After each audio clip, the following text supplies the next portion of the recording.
CNBC's Hampton Pearson is standing by at the Labor Department, and he has those numbers. Up 146,000. November non-farm payrolls increased by 146,000 jobs. The unemployment rate is 7.7%. Average hourly earnings up 0.2%. The last time we had unemployment rate this low was in December 2008.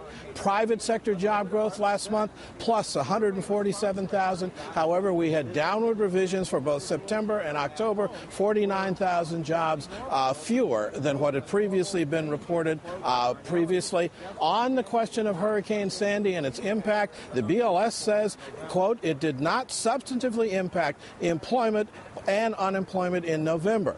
December 21st, 2 weeks from now, there'll be a better barometer when we get new data from the states. Job gains in November. Retail trade plus 53,000. Professional and business services up 43,000. Leisure and hospitality up 23,000. Job losses, construction down 20,000. Manufacturing down 7,000. Now, again, back to Hurricane Sandy. From the commissioner's statement, the storm we know happened on October 29th. The next pay period ended on November 12th. The way BLS essentially keeps score, it says workers have to be off work for the entire pay period to be counted on the negative side. On the household survey side, persons who miss work for weather-related events are counted as employed, whether or not they are paid for the time off. We did have a drop in the labor force participation rate, down 0.2 to 63.6%. How did we get to 7.7% unemployment?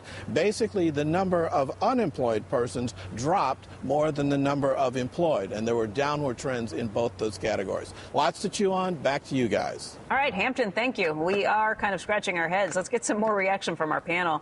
Mark Zandi and Jared Bernstein are with us. Rick Santelli joins us from the CME in Chicago. Steve is right here on set with us.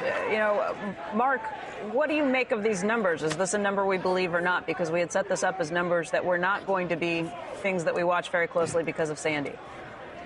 Well, I'd say two things, Becky. First, I think these numbers will be revised as they get more information. The survey responses probably were very weak coming from New York, New Jersey. They didn't supplement them, it sounds like. And once they get that information in, my guess is we'll get some big revisions next month to be more consistent with what all of us are thinking.